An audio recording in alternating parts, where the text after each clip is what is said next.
Can a mirror lie? TW, eating disorder, body dysmorphia. Have you ever read a horror story where the main character has a mirror that doesn't reflect what's standing in front of it? A mirror with a reflection that talks, or speaks, or walks, or moves on its own. Have you read anything like that? Surely you have.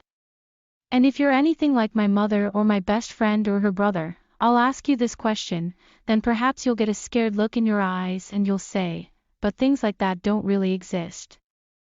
It's great for fiction, and I once saw a scary short film on YouTube that was pretty good, but it's nothing more than that. Why will you look scared? The question I asked, it's a normal question, isn't it? Well, that's because you'll notice that as I'm asking you this question, I'm standing in front of a mirror. I have my back to it, but I know you're too curious not to look.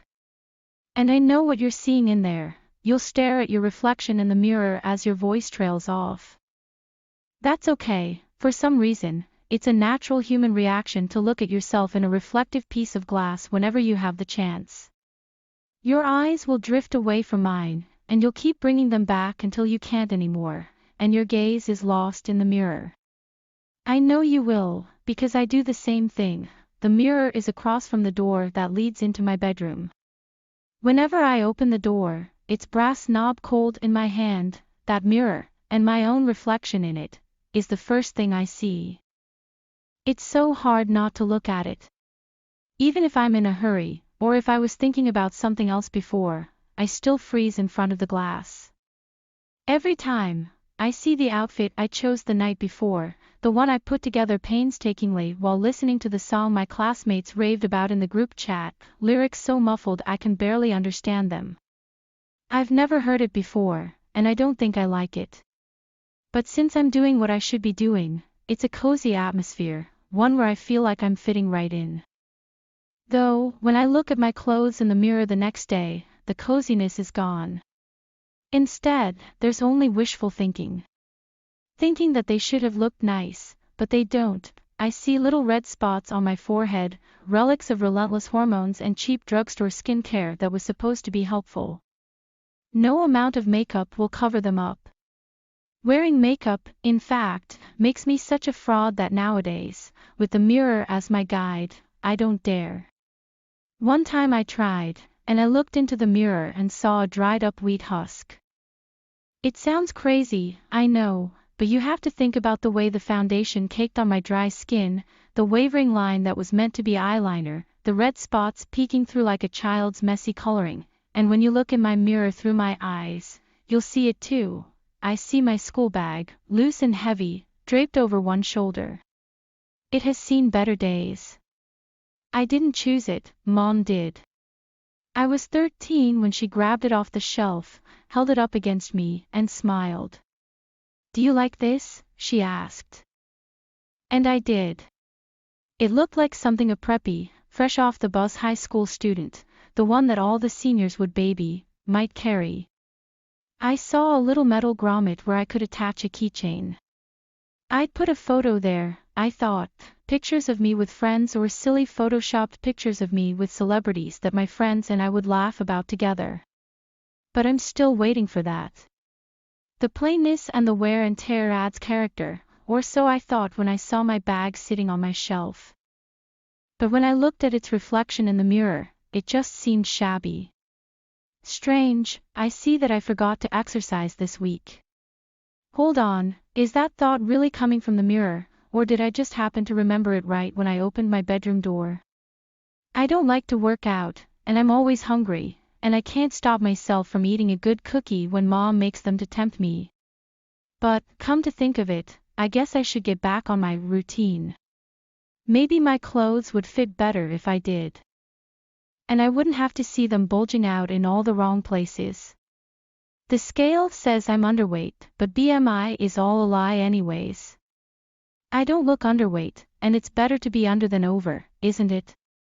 That's what the other girls at school would say if I asked. They'd laugh while they said it, too, and that would be intended to make me feel better, but it wouldn't work, for I'd still be hungry. It's safe to say that other people's mirrors aren't like mine. When they look in their mirrors, They don't see wheat husks and tired eyes that were laughing just a moment ago and ugly sweaters that were bought at trendy stores. They see reality, they see themselves. Just what other people see. I have a friend who calls herself an influencer. I don't know what that means exactly, but I do know that she's pretty, PR. Gương có thể nói dối. TW, rối loạn ăn uống, rối loạn cơ thể. Bạn đã bao giờ đọc một câu chuyện kinh dị mà nhân vật chính có một chiếc gương không phản chiếu những gì đang đứng trước mặt nó? Một tấm gương phản chiếu có thể nói, hoặc đi, hoặc tự di chuyển. Bạn đã đọc bất cứ điều gì như vậy? Chắc chắn là bạn có. Và nếu bạn giống mẹ tôi hoặc bạn thân nhất của tôi hoặc anh trai của cô ấy, tôi sẽ hỏi bạn câu này, có lẽ bạn sẽ nhận được ánh mắt sợ hãi và bạn sẽ nói, nhưng những thứ như thế thì không thực sự tồn tại. Điều đó thật tuyệt vời đối với tiểu thuyết và tôi đã từng xem một đoạn phim ngắn đáng sợ trên YouTube khá hay, nhưng nó không hơn thế nữa. Tại sao bạn sẽ trông sợ hãi? Câu hỏi tôi đã hỏi đó là một câu hỏi bình thường. Phải không? Đó là bởi vì bạn sẽ nhận thấy rằng khi tôi hỏi bạn câu này, tôi đang đứng trước gương. Tôi quay lưng lại với nó, nhưng tôi biết bạn quá tò mò nên không dám nhìn. Và tôi biết bạn đang thấy gì trong đó. Bạn sẽ nhìn chằm chằm vào hình ảnh phản chiếu của mình trong gương khi giọng nói của bạn cất lên. Điều đó không sao cả vì một số lý do, đó là phản ứng tự nhiên của con người khi nhìn mình trong một tấm kính phản chiếu bất cứ khi nào bạn có cơ hội. Đôi mắt của bạn sẽ trôi đi khỏi mắt tôi, và bạn sẽ tiếp tục đưa chúng trở lại cho đến khi bạn không thể nhìn thấy nữa, và ánh mắt của bạn mất hút trong gương. Tôi biết bạn sẽ làm được bởi vì tôi cũng làm điều tương tự. Chiếc gương đối diện với cánh cửa dẫn vào phòng ngủ của tôi. Bất cứ khi nào tôi mở cửa, cái núm bằng đồng của nó lạnh ngắt trên tay tôi. Chiếc gương đó và hình ảnh phản chiếu của chính tôi trong đó là thứ đầu tiên tôi nhìn thấy. Thật khó để không nhìn vào nó. Ngay cả khi tôi đang vội, hoặc nếu tôi đang nghĩ về điều gì khác trước đó, tôi vẫn đứng trước tấm kính. Mỗi lần, tôi nhìn thấy bộ trang phục mà tôi đã chọn vào đêm hôm trước, bộ trang phục mà tôi đã cẩn thận ghép lại khi nghe bài hát mà các bạn cùng lớp của tôi say sưa nói trong cuộc trò chuyện nhóm. Lời bài hát bị bóp nghẹt đến mức tôi khó có thể hiểu được chúng. Tôi chưa bao giờ nghe nó trước đây và tôi không nghĩ rằng tôi thích nó. Nhưng vì tôi đang làm những gì tôi nên làm, đó là một bầu không khí ấm cúng, nơi tôi cảm thấy mình vừa vặn. Thay vào đó, chỉ có mơ tưởng, nghĩ rằng đáng ra chúng phải trông đẹp nhưng không. Tôi nhìn thấy những đốm đỏ nhỏ trên trán, di tích của hormone không ngừng tiết ra và sản phẩm chăm sóc da ở hiệu thuốc rẻ tiền được cho là hữu ích. Không có một lượng trang điểm nào có thể che được chúng. Thực ra, trang điểm khiến tôi trở thành kẻ lừa đảo đến nỗi bây giờ có lấy gương soi như tấm gương soi, tôi cũng không dám nữa. Một lần tôi đã thử, và tôi nhìn vào gương và thấy một vỏ lúa mì đã khô. Nghe có vẻ điên rồ, tôi biết, nhưng bạn phải nghĩ đến cách kem nền bám trên làn da khô của tôi, đường kẻ dao động được dùng để kẻ mắt. Những đốm đỏ lấp ló như tô màu lộn xộn của một đứa trẻ, và khi bạn nhìn trong gương qua đôi mắt của tôi, bạn cũng sẽ thấy nó. Tôi thấy cặp sách của mình, lỏng lẻo và nặng nề, khoác trên một vai. Nó đã được chứng kiến những ngày tốt hơn. Tôi đã không chọn nó, mẹ đã làm. Tôi 13 tuổi khi cô ấy lấy nó ra khỏi kệ, đỡ nó lên và mỉm cười. Bạn có thích cái này không? Cô ấy hỏi. Và tôi đã làm, nó trông giống như một thứ gì đó mà một học sinh trung học mới bắt đầu lên xe buýt, thứ mà tất cả các học sinh cuối cấp đều có thể mang theo. Tôi nhìn thấy một chiếc remote nhỏ bằng kim loại, nơi tôi có thể gắn một chiếc móc khóa. Tôi nghĩ rằng tôi sẽ đặt một bức ảnh ở đó, những bức ảnh của tôi với bạn bè hoặc những bức ảnh ngớ ngẩn đã được chỉnh sửa của tôi với những người nổi tiếng mà bạn bè của tôi và tôi sẽ cười cùng nhau. Nhưng tôi vẫn chờ đợi điều đó. Sự đơn giản và sự hao mòn càng làm tăng thêm tính cách, hoặc tôi đã nghĩ như vậy khi nhìn thấy chiếc cặp của mình đang nằm trên giá. Nhưng khi tôi nhìn hình ảnh phản chiếu của nó trong gương, nó có vẻ tồi tàn. Lạ lùng, tôi thấy rằng tôi đã quên tập thể dục trong tuần này. Chờ đã, ý nghĩ đó thực sự đến từ trong gương, hay tôi chỉ tình cờ nhớ ra nó ngay khi tôi mở cửa phòng ngủ của mình. Tôi không thích tập thể dục và tôi luôn đói và tôi không thể ngăn mình ăn một chiếc bánh quy ngon khi mẹ bắt chúng để dụ tôi. Nhưng, nghĩ lại, tôi nghĩ mình nên quay trở lại thói quen của mình.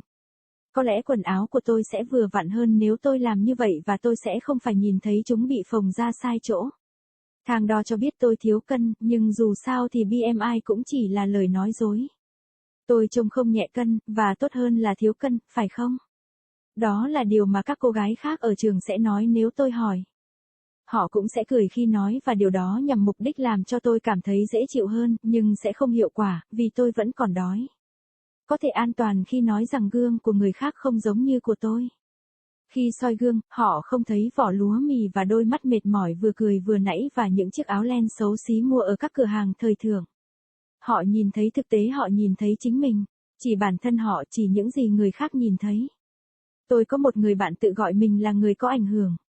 Tôi không biết chính xác điều đó có nghĩa là gì, nhưng tôi biết rằng cô ấy xinh đẹp.